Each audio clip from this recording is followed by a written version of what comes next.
very warm welcome to you at home. I am Musam Khalipi, and this is Afroshowbiz News, the show that keeps you in the know about all things art and entertainment from around the African continent. Now, to keep in touch, feel free to email us at afroshowbiznews@sabc.co.za. Also follow us on Twitter. Our handle is @AfroShowbizNews. Let's have a look at stories making headlines today. One of the godfathers of Kwaito Sinyaka, Mruti Watsotsi Kekana, has died. International acts start the crown of the Russian ballet to showcase at major theatres around South Africa. And Tunisia's Bardo Museum holds a ceremonial reopening. One of the godfathers of Kwaito Sinyaka, Mruti Watsotsi Kekana, has died. This was announced earlier this week. Singer and comedian Sinyaka enjoyed huge success in the 1980s and the 1990s, with hits such as Chisambama, Romya Wankolota, and Fong Kong as one part of the duo Hunger Boys with childhood friend Kamazu. According to a family member, Kekana, who had been in a coma for the past week, died at Kopana Hospital in Vereeniging.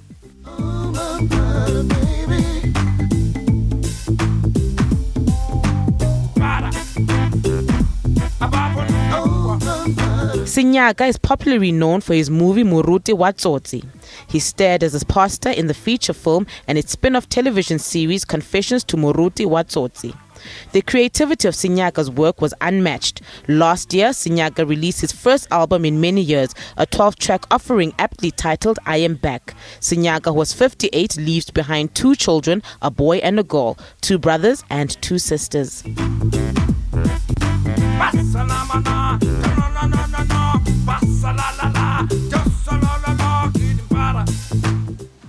Tunisia's Bardo Museum held a ceremonial reopening earlier this week after gunmen claiming alliance with the Islamic State killed 20 foreign tourists in an attack aimed at wrecking the country's vital tourism industry. Last Wednesday, at least 2 Tunisian men opened fire on tourists as they got off buses at the Bardo. This was regarded as one of the worst such incidents in the North African nation for a decade to occur. Security forces later shot dead the 2 men who had been recruited at mosques in Tunisia and subsequently trained at a jihadist camp in Libya. Tunisians gathered behind barriers outside the Bardo, where dignitaries were invited under tight security to a symbolic reopening with an orchestra playing inside the museum hall. The Bardo Museum is famously known for the collection of art and artifacts with more than 3,000 years of history. This is a very important day. This is the symbol of resistance. This shows the whole world that we are on our feet, that the culture is the hardcore of the history, that no force in the world can hurt culture. Culture in Tunisia continues.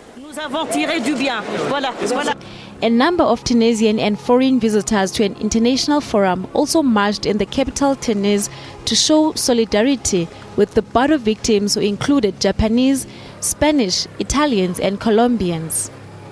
They marched down a boulevard near the museum, waving Tunisia's red and white national flag and chanting "Terrorists out" and "Tunisia still stands."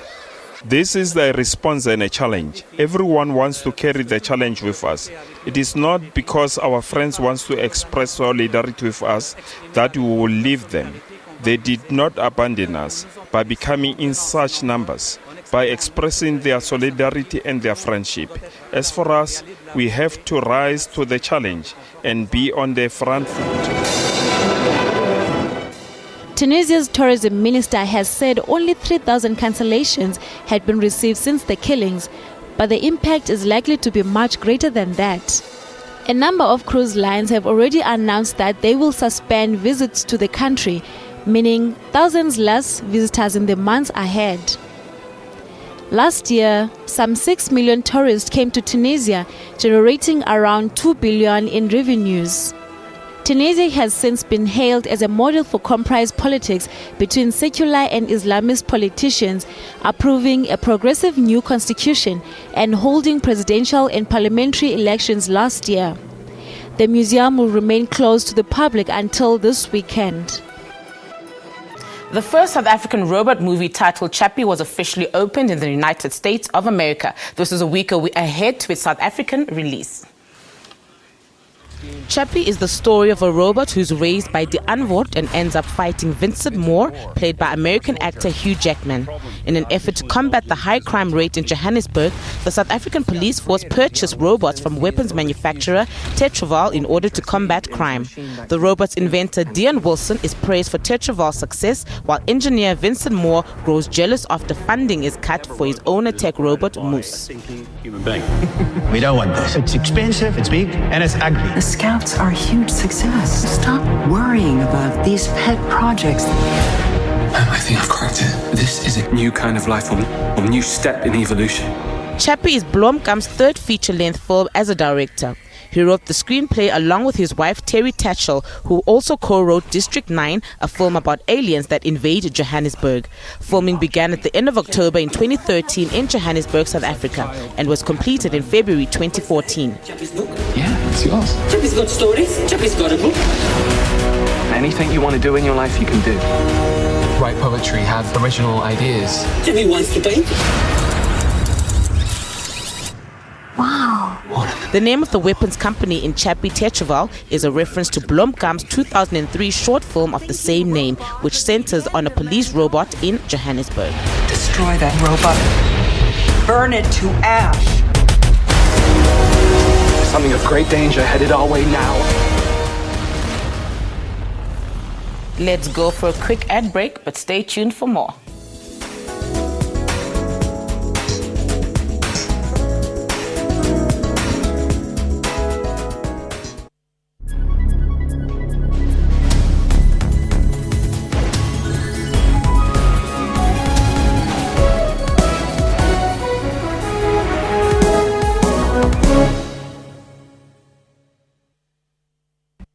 Icons is a unique visual journey of some of South Africa's greatest citizens. When I wake up in the morning, I've got a challenge. You succeeded in getting me to do something which is absolutely against my nature. If I do something, I do something properly. In celebration to 20 years of democracy, the newly released book 21 Icons offers exclusive access to a remarkable spread of South African legends. It tells their personal stories and unique portraits that reflect our country and, above all, its people. That's Kaleidoscope, Sundays, 5:30 p.m. on SABC News.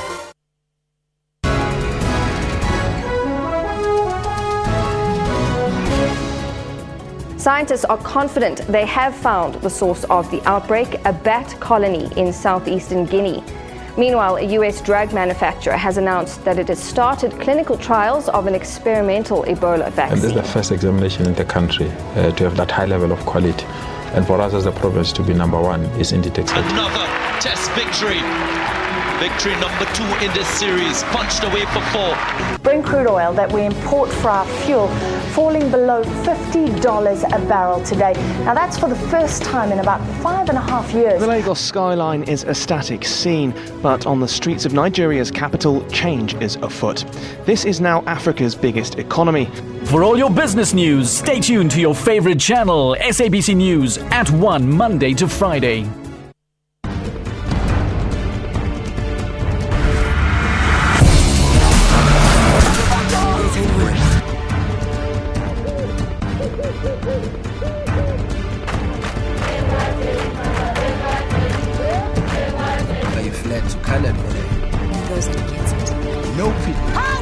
Gelukkig is een kast. Ja, de park is er. Kom.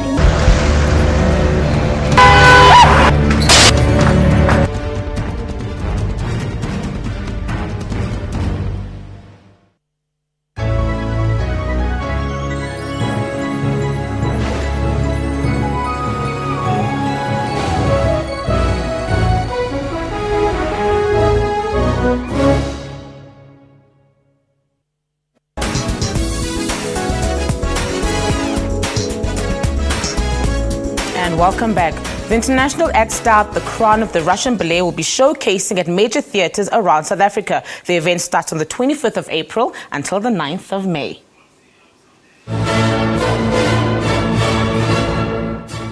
The year 2015 marks the 175th anniversary of the birth of the great Russian composer Tchaikovsky. For 150 years, his music has generated great interest among all generations and people all over the world, and it continues to mesmerize to this day. His three ballads, Swan Lake, The Sleeping Beauty and The Nutcracker, are true pearls of the world's ballet treasures. The crown of the Russian ballet has yet to mesmerize South African audiences at these following venues. On the 25th of April at the Emperor's Palace in Johannesburg. On the 28th to the 29th of April at the Playhouse Opera Theatre in Durban. And on the 1st to the 3rd of May at the State Theatre in Pretoria. And on the 6th to the 9th of May at the Baxter Theatre in Cape Town.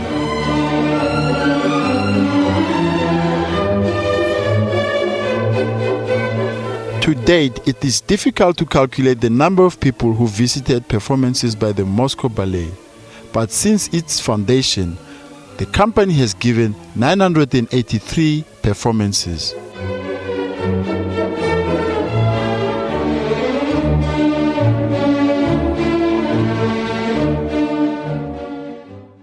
And today we are joined in studio by Matt Kay, who is a photographer from the Market Photo Workshop. He'll be taking us through his current exhibition titled The Front. Matt was mentored by the Market Photo Workshop founder and renowned South African photographer David Goldblatt through the Tierney Fellowship. Now, Matt, welcome to Afroshowbiz News and thank you so much for joining us. Sure, thank you for having me. You're most welcome. So take us through what your exhibition The Front is all about. Well, it's based on Durban beachfront, so that's sort of where I wanted to do the work.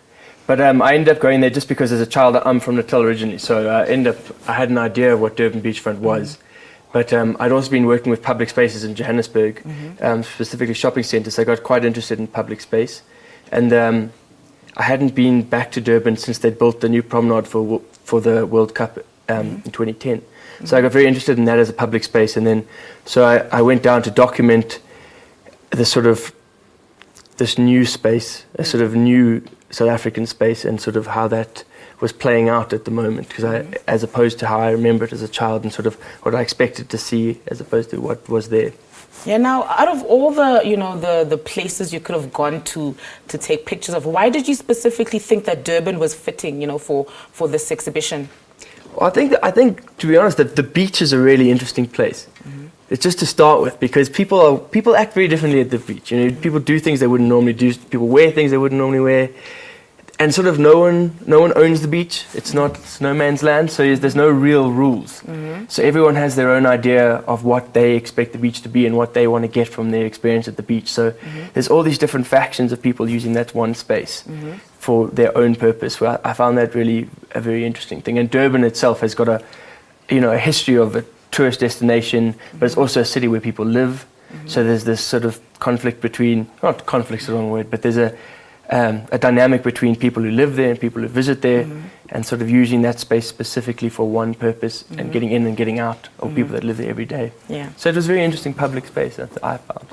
So I had an opportunity to see some of your pictures actually early in the week. Very beautiful pictures they were. But what are some of maybe the most interesting things that you saw while you were busy, with this exhibition? I think for me personally, I mean, my experience at the beach is very much going down there, having a sort of picnic with the family, having a swim, having a bit of a surf or whatever.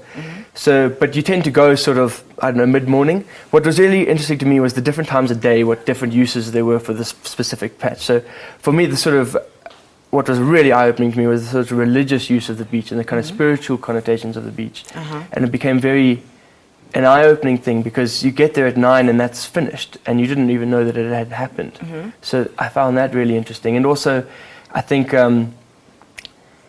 the space has become a sort of safe space just because of the amount of policing that happens on that beachfront. So it's interesting to me, the sort of projection that we're trying to make. It's almost like a tourist place, now, in the sense that we're trying to show off the beachfront, but it can only be maintained through massive policing. Yes. So that interests me a lot, because it's sort of a highly, highly, highly designed space, which is interesting.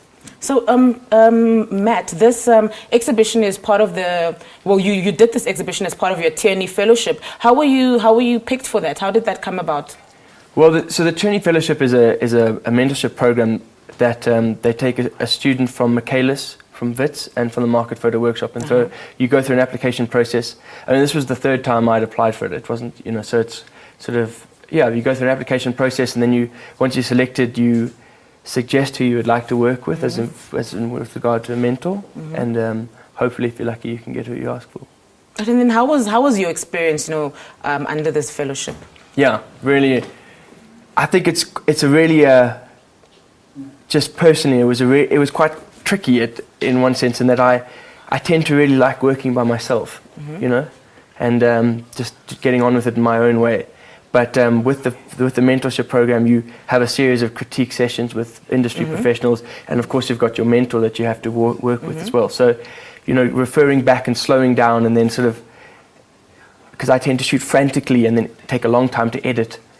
It was an interesting process, and also obviously working with someone like David Goldblatt is a huge thing. I mean, that's so much experience, and it's quite an amazing thing in itself. Yeah. Now, Matt, let's take it to the beginning. How did you get involved with photography? What drew you to photography? Yeah, look, photography was never part of the plan. I mean, it was never. I'd been living overseas for a good 5 or 6 years. I used to work on boats before, basically, and then I was actually working on a ranch in Texas, and I had a bit of spare time, and a guy who lived in a caravan next door to me, he was a photographer on the ranch, and he did sort of events and bits and pieces, and so I got chatting to him, and a guy called Skeeter Hagler, actually. He's a very Texan man. But so he had a couple of spare cameras, and I borrowed one, and I just started shooting, and that sort of taught myself along the way how to use it, and I got quite interested in it, and I was at that time sort of hitchhiking and sort of driving across the States, and having a camera on me was quite a thing, because I traveled a lot, but I'd never really taken any photographs, so I kind of just got a bit slightly obsessed, I'd have to say, with photography. Right, and then just briefly, Matt, where were you planning to take the exhibition after the Market Workshop? I'm really hoping to get the exhibition to Durban. I think it's a very important thing that you bring the work back to where the work came from. I think it's quite crucial. All right. I think, yeah. Thank you so much for joining us, Wow, and good pleasure. luck with your exhibition. Thank you so much. You are most welcome. Now, you are still watching Afroshowbiz News. Now, if you've missed any of our shows, be sure to catch them on our YouTube channel by simply searching for Afroshowbiz News. Time now for another ad break, but stay tuned for more.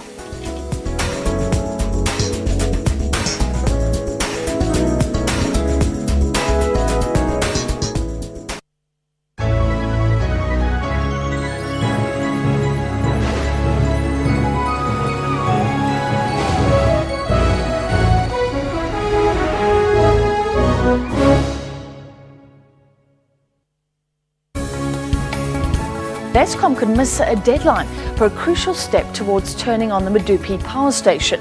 But the power utility says it will probably meet the December the 24th deadline. We're looking good. We've come through 3 days, obviously, of load shedding, which has unfortunately been necessary, but it's been useful to have built up our reserves for the coming week. Shares of private hospital group Netcare jumped up today and closed on a high after the company reported increased annual profits. The hospital group is also taking steps to aggressively reduce its dependence on Eskom due to increasing power outages and rising costs. We'll be reducing our energy needs by some 35% over the next 10 years, and our cumulative savings of our forecast electricity bill will be in the region of R1 billion.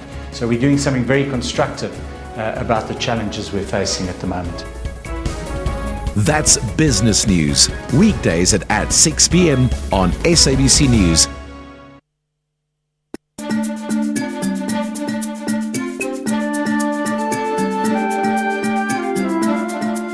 Are you paying them well? Yeah, I think they're being well paid. Yeah. They're not going to strike anytime soon? No, I don't think so. No, I don't think so. Are you an exploitative boss? When somebody says that these actors were exploited, it's nonsense. The 16 actors, on average, they were getting 55,000 a month. Meaning that some of them were making more than 70,000 a month. Tula House sent Mrs. Matikizela Mandela.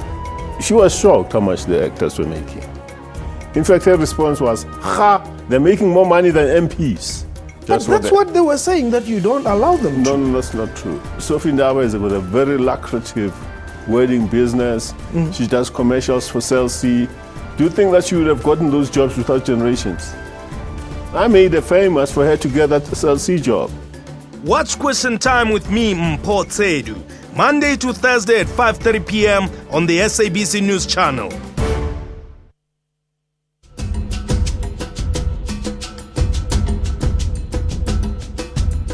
Coming to you live from our Auckland Park studios in Johannesburg, South Africa. Welcome to AM News on SABC News. We're on DSTV channel 404.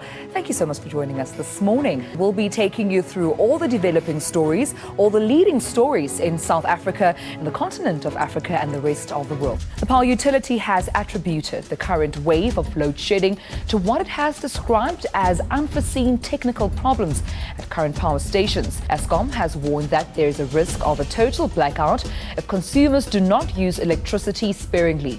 We must work together to make this world better for all. This is what Nelson Mandela told us. He taught us a very important lesson. That's AM News, daily at 10 a.m. on SABC News.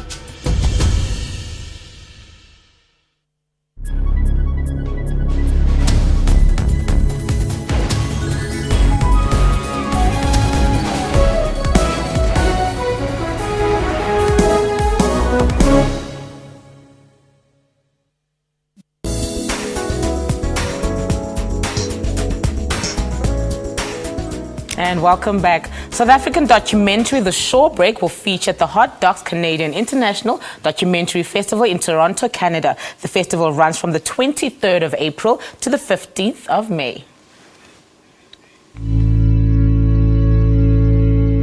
The Hot Docs International Documentary Festival has announced that South African documentary The Shawbreak will hit screens in Toronto this April. The documentary follows two cousins from the Wild Coast whose opposing plans on how to develop their land divide their community, with ripple effects to their Mpondo monarchy and the South African government. They want job. The farming is because they don't have alternative. If they can... The film will be presented in the World Showcase program, which is the festival's immensely popular survey of the year's finest non-fiction films from around the world.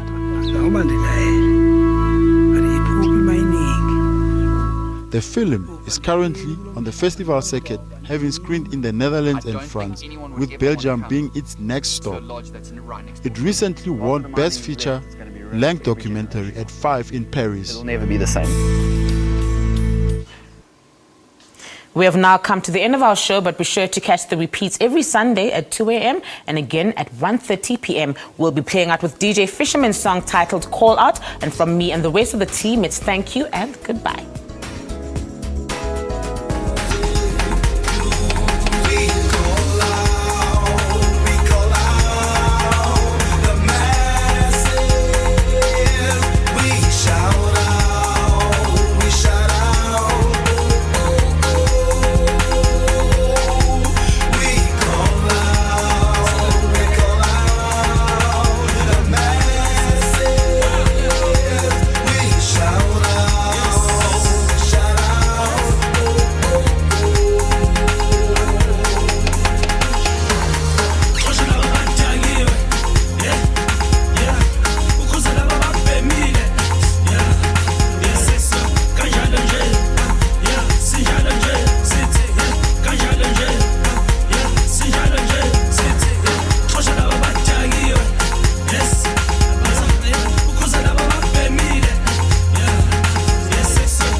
stay sharp, mapaya ungasabi. Ngithi mina turn up, turn up, turn up. Get down, ushonale nama. Ngithi mina what's up, what's up, what's up. Turn up in the vibe, namuhlale phansi, kubathi nuyazi, ngihlezi kumnandi. So groover, so groover, so groover all night.